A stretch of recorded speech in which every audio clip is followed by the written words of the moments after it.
למחבלים, ובסיוע מ"פ, מזנק על מחבל חמוש המשליך רימונים ותופס אותו בידיו.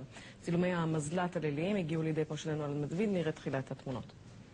הנה שני המחבלים מוקפים בעיגולים האדומים, מסתתרים בתוך שיח. החיילים בעיגולים הכחולים מתקדמים בלי לדעת שהם כל כך קרובים למחבלים. והנה המחבל הראשון מבחין בחיילים, הוא פותח באש, לא פוגע. שני הקצינים רצים מיד להסתערות, שאר החיילים יורדים במקום. הקצינים מסתערים והורגים מחבל אחד, בינתיים הם לא מזהים את המחבל השני. המחבל השני זורק רימון שמתפוצץ אבל לא פוגע. ואז מסתערים אליו שני הקצינים, המחבל מספיק לזרוק רימון נוסף, ואז שימו לב מה עושה המ"פ.